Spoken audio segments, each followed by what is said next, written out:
নমস্কার, আমি সমীরণ জানা, সাগর গভর্নমেন্ট আইটিআই এর রিসেন্টের প্রথম বর্ষের ছাত্র। নমস্কার, আমি সৌমদীপ মাইতি, সাগর গভর্নমেন্ট আইটিআই কলেজের ইলেকট্রিশিয়ান ট্রেডের ফার্স্ট ইয়ারের ছাত্র। নমস্কার, আমি সৌমিত্র দাস, সাগর গভর্নমেন্ট আইটিআই এর প্রথম বর্ষের ইলেকট্রিশিয়ান ট্রেডের স্টুডেন্ট।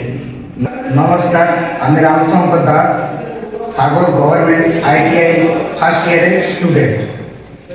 নমস্কার, আমি অমিত সাগর গভর্নমেন্ট আইটিআই কলেজে প্রথম বর্ষের ইলেকট্রিশিয়ানের ছাত্র। নমস্কার, আমার নাম সুভাষ, আমি সাগর গভর্নমেন্ট আইটিআই এর ইলেকট্রিশিয়ানের ফার্স্ট ইয়ারের প্রথম বর্ষের ছাত্র। আমাদের প্রজেক্ট রুম কন্ট্রোলার কলিং বিল। আমাদের এই প্রজেক্টের মূল উদ্দেশ্য হলো হসপিটালতে থাকা এমার্জেন্সি পেশেন্টদের তাৎক্ষণিক পরিষেবা দেওয়া। এছাড়াও এই প্রজেক্টটি আমরা hotel, restaurant, industry, domestic house wiring এর ক্ষেত্রে ব্যবহার করতে পারি। আমরা এখন আমাদের প্রজেক্টটি রান করে দেখাচ্ছি। ধরুন এটা সাগর হসপিটাল, এখানে কোনো এমার্জেন্সি রোগী অ্যাডমিট হলো হসপিটালে, সে থাকলো রুম 1-তে। এটা হলো patient care room. Patient care রুমে সবসময় ডাক্তার এবং নার্সরা উপস্থিত থাকবে।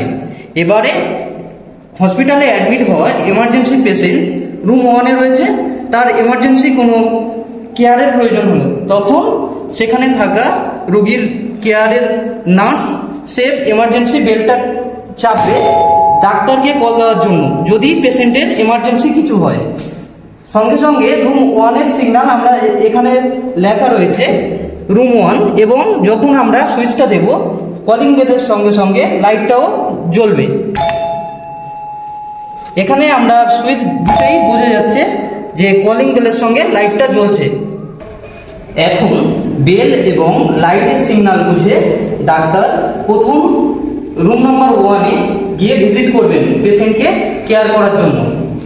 এটা রুম 1-এর কাজ শেষ হয়ে গেল। এবার যদি হয় রুম 2-এর পেশেন্টের কোনো এমার্জেন্সি কেস, তখন তিনি রুম 2-এর যে এমার্জেন্সি বেল তিনি চাপবেন।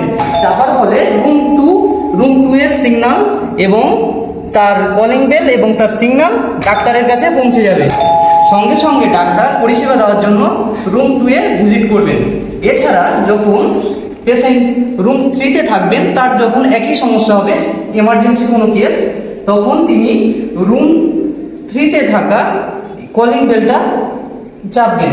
সঙ্গে সঙ্গে রুম 3 নাম্বার ইন্ডিকেটিং লাইট এবং কলিং বেল একসঙ্গে বাজবে। সঙ্গে সঙ্গে ডাক্তার তার কলিং বেলের শব্দ শুনে এবং ইন্ডিকেটিং লাইট দেখে রুম 3-তে ভিজিট করবেন তার পরিষেবা দেওয়ার জন্য। এইভাবে এমার্জেন্সিতে থাকা পেশেন্টদের খুব তৎক্ষণাৎ পরিষেবা দিতে সুবিধা হবে এই ওয়ার্নিংটার মাধ্যমে।